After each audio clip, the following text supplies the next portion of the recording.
আসসালামু আলাইকুম ভিউয়ার্স, আমার চ্যানেলে আপনাদের স্বাগতম। আশা করি আপনারা আল্লাহর রহমতে সবাই ভালো আছেন। তো আজকে আমি নিয়ে এসেছি আপনাদের জন্য আরও একটি নতুন রেসিপি, বাটা মশলায় ভোলা মাছের তেল ঝাল রেসিপি। তো আমি এখানে ভোলা মাছ নিয়ে আগে থেকে বেছে ধুয়ে পরিষ্কার করে নিয়েছিলাম, তাতে নুন হলুদ মাখিয়ে ম্যারিনেট করে রেখেছিলাম। এবার আমি ভোলা মাছগুলোকে এক এক করে ভেজে নেব। আজকে বৃষ্টির দিনে ভোলা মাছের তেল ঝাল গরম গরম ভাতের সাথে হয়ে গেলে আর কি লাগবে বলুন। দেখুন আমার এভাবে এক পিঠ ভাজা হয়ে গেছে, আমি উল্টে দিয়েছি। এভাবে আরেক পিঠে এভাবে ভেজে নেব। আমি মাছগুলোকে সুন্দর করে লাল লাল করে ভেজে নেব। দেখুন আমার মাছগুলো ভাজা হয়ে গিয়েছে। এবারে আমি একটা মশলা রেডি করে নেব। আমি এখানে মিক্সিংয়ে কিছুটা পরিমাণ পেঁয়াজ কুচি নিয়েছি, দুটো শুকনো লঙ্কা নিয়েছি, আদা রসুন নিয়েছি। এবার আমি দিয়ে দেবো গোটা ধনে, আর আমি দিয়ে দেবো গোটা জিরে। এবার আমি দিয়ে দেবো কালো সরষে গোটা। এবার আমি মশলাগুলোকে ভালো করে পেস্ট করে নিয়েছি। এবারে কড়াইয়ে তেল দিয়ে দিলাম। এবার তেলটা ভালো করে গরম হয়ে গিয়েছে। এবার আমি যে মশলাটাকে পেস্ট করে রেখেছিলাম সে মশলাটাকে আমি ভালো করে দিয়ে কষিয়ে নেব। তো আপনারাও একবার এভাবে বাড়িতে ট্রাই করবেন, আশা করি ভালো লাগবে।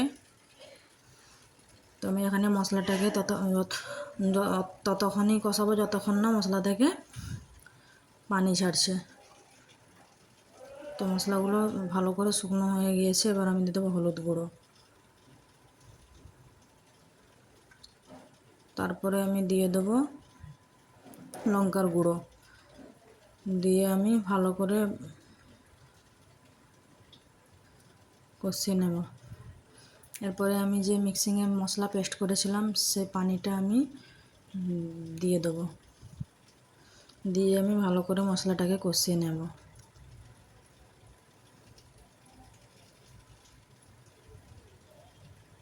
তো আপনারাও একই প্রসেসে একদিন রান্না করে দেখবেন, বাড়ির সবাই প্রশংসা করবে। দেখুন মশলা থেকে কিছুটা পরিমাণ পানি ছেড়ে দিয়েছে। এবার আমি অল্প পরিমাণ পানি দিয়ে আবারও মশলাটাকে ভালো করে কষিয়ে নেব।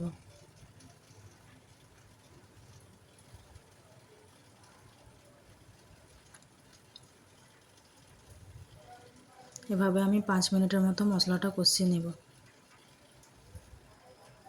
এরপরে আমি দিয়ে দেবো কিছুটা পরিমাণ নুন, দিয়ে আবারও আমি ভালো করে নাড়াচাড়া করব।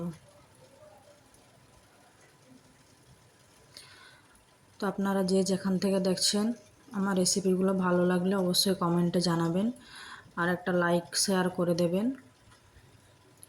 আর আমার চ্যানেলে নতুন হলে চ্যানেলটিকে সাবস্ক্রাইব করতে ভুলবেন না। আপনার একটা সাবস্ক্রাইবই আমাকে আরও নতুন নতুন রেসিপি আনতে অনুপ্রেরণা দেয়।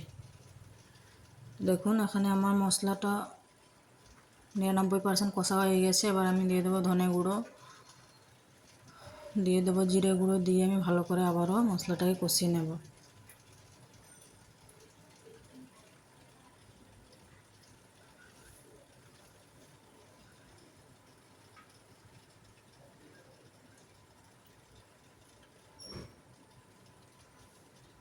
এবার আমি দিয়ে দেব কিছুটা পরিমাণ আবারও পানি দিয়ে আমি ভালো করে মশলাটাকে ফুটিয়ে নেব।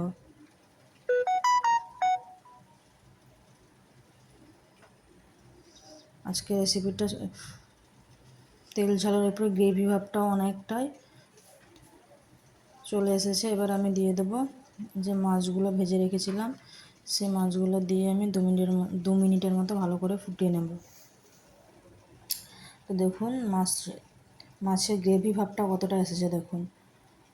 এভাবেই আপনারা বাটা মশলায় একবার হলেও বাড়িতে ট্রাই করে দেখবেন, অবশ্যই ভালো লাগবে।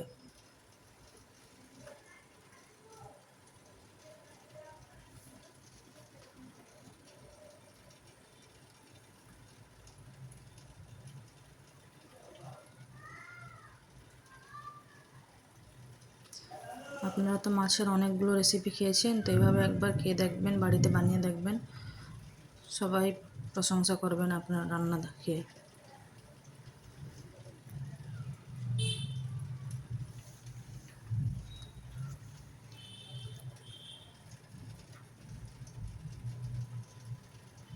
এরপর আমি উপর থেকে কিছুটা দিয়ে দেবো গরম মশলা। আপনারা চাইলে দেবেন, না হলে স্কিপ করবেন।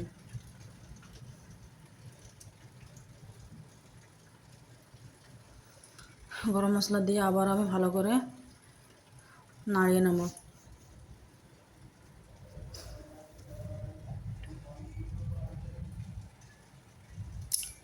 দেখুন নাড়াতে নাড়াতে আমার পুরো রান্নাটা হয়ে গিয়েছে। তো দেখুন কত সুন্দর কালার এসেছে। আমার ভিডিওটি ভালো লাগলে লাইক করবেন। আল্লাহ হাফিজ।